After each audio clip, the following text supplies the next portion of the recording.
Aku hanya memikirkan satu peraturan penting. Kenapa kau lakukan hari ini kalau kau bisa melakukannya besok? Few moments later.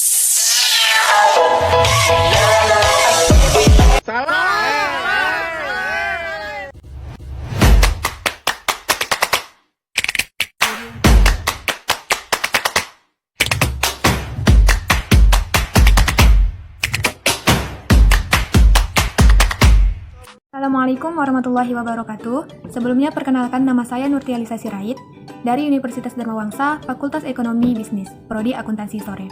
Baik, di sini saya akan menjelaskan mengenai tugas kewirausahaan yang dibimbing oleh Bapak Umar Hamdan Nasution SEMM. Langsung saja, bab pertama yaitu mengenai karakter wirausaha sukses, yang dimana akan membahas mengenai bagaimana cara kita membangun mimpi dan mengejar cita-cita tersebut. Nah, langsung saja, di dalam bab ini ada 6 subbab yang akan saya bahas mengenai kewirausahaan. Yang pertama itu, impian menjadi wirausahaan. Yang kedua, impian harus smart. Dan yang ketiga, pengertian entrepreneur atau wirausaha. Yang keempat, itu mengenai pendapat para pakar mengenai wirausaha. Dan yang kelima, itu mengenai keuntungan dan kerugian apa ketika kita melakukan wirausaha. Serta yang keenam, langkah-langkah memulai wirausaha itu. Di dalam bab ini membahas mengenai membangun mimpi dan mengejar cita-cita. Nah, kita sebagai mahasiswa pasti harus memiliki yang namanya hard skill dan soft skill. Pertama, yaitu impian menjadi wirausaha. Nah, kita sebagai mahasiswa tentunya akan memikirkan apa sih tujuan kita selanjutnya setelah kita lulus.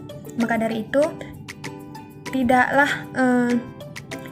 asing apabila pertanyaan yang timbul kepada para mahasiswa itu adalah kemana Anda setelah lulus. Nah, daripada itu, ada berdasarkan riset Bapak Asnadi, ada 75 responden mahasiswa yang menjawab bahwasanya mereka tidak memiliki rencana yang jelas setelah lulus. Maka dari itu tidak mengherankan apabila Indonesia memunculkan pengangguran-pengangguran yang terdidik. Maka dari itu, salah satu upaya untuk mengurangi tingkat pengangguran terdidik tersebut adalah menciptakan lulusan-lulusan yang tidak hanya memiliki orientasi menjadi seorang job seeker ataupun job maker ataupun wirausaha, di mana kalangan terdidik lebih cenderung menghindari pilihan profesi sebagai wirausaha karena preferensi mereka terhadap pekerjaan kantoran itu lebih tinggi. Karena sebanyakan kalangan terdidik berharap bahwasanya apa yang telah mereka keluarkan itu sebanding dengan apa yang akan mereka dapatkan setelah mereka lulus kuliah. Tapi mengingat semakin tingginya tingkat persaingan di kalangan kerja akan membuat mereka kesulitan jika tidak adanya rencana yang telah dilakukan mereka secara jelas tadi. Dan mengingat bahwasanya ketika kita telah ingin menjadi seorang wirausaha, maka ada konsekuensi ataupun resiko yang akan kita alami. Sehingga itu dapat menutup keinginan para lulusan untuk memulai menjadi seorang wirausaha. Nah, maka dari itu ada beberapa motivasi yang bisa diberikan kepada mahasiswa mengenai impian tersebut. Nah, yang salah satunya yaitu motivasi untuk meraih impian. Impian adalah ambisi yang ada pada diri kita.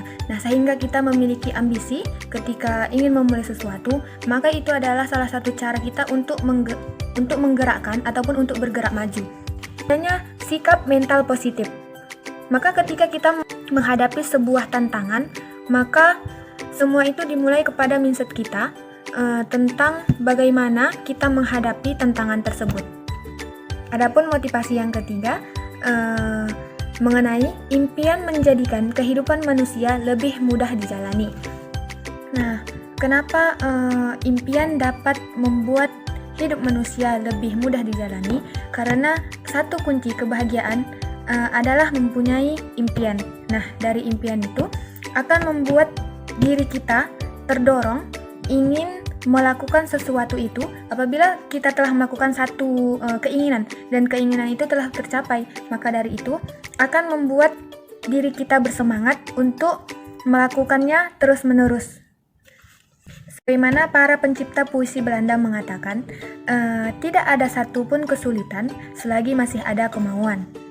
Oleh sebab itu, jangan pernah berhenti untuk bersemangat mengembangkan kemampuan dan mencapai kemajuan terus-menerus hingga tanpa batas. Adapun motivasi yang keempat, yaitu konsep be do have. Konsep be do have terdapat dalam buku One Minute Millionaire oleh Mark Victor Hansen. Konsep be do have ini dimulai ataupun diawali dari kerja do menjadi miliarder, tetapi diawali dengan menjadi, yaitu be.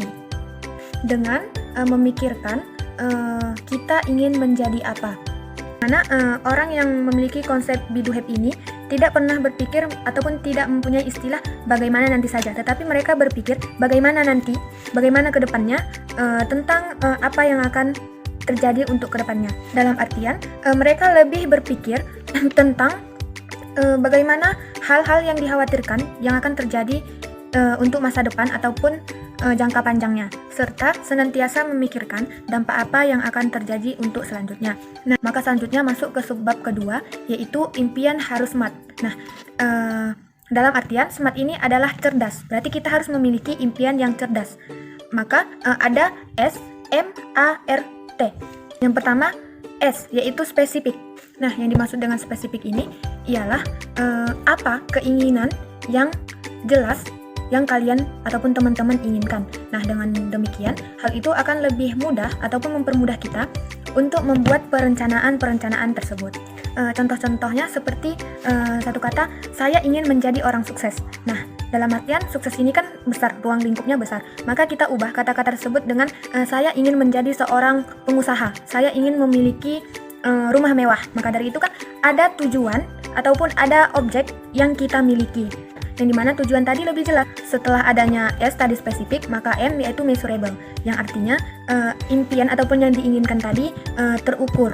Dengan impian tadi dapat terukur, maka kita akan tahu kapan kita akan dapat mencapai ataupun mendapatkan impian yang telah kita inginkan tadi. Dan yang ketiga itu setelah SM maka A, achievable, yang berarti impian Anda harus dapat diraih.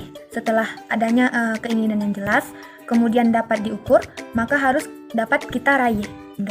Dan yang ketiga yaitu achievable, yang dimana setelah adanya impian yang jelas, kemudian terukur, maka kita harus dapat meraih impian tersebut. Maka dari itu, impian tersebut, ketika kita memiliki impian yang besar, maka kita harus meraih impian yang kecil-kecil terlebih dahulu. Kemudian yang keempat yaitu R, realistis.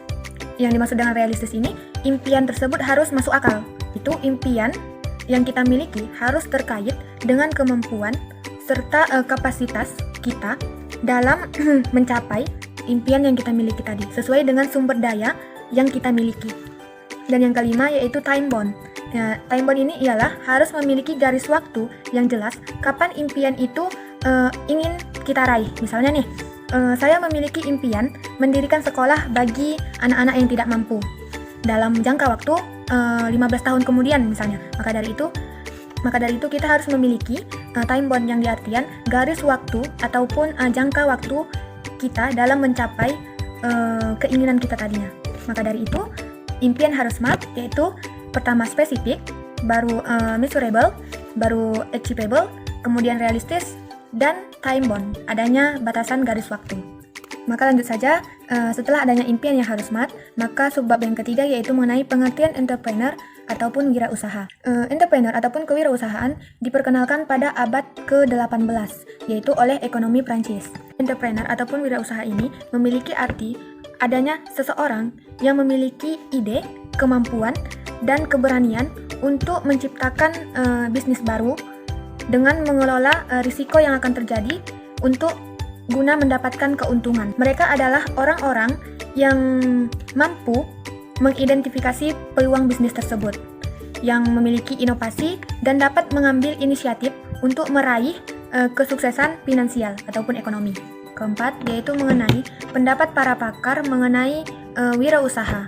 Pendapat yang pertama dari Dan Stanhope dan John F. Burgess, yang dimana mereka berpendapat bahwasanya wirausaha adalah orang-orang yang mampu mengorganisir serta mengelola dan menanggung semua risiko yang nantinya akan terjadi ketika melakukan wirausaha, di mana mereka memiliki sikap ataupun pandangan serta pola pikir dan pola tindak seseorang terhadap tugas-tugas yang menjadi tanggung jawabnya dan selalu berorientasi kepada pelanggan atau dapat juga diartikan sebagai semua tindakan dari seseorang yang mampu memberi nilai terhadap tugas dan tanggung jawabnya sendiri. Bab yang kelima yaitu mengenai kerugian serta keuntungan apa yang akan kita lalui ketika kita memulai sebuah wirausaha.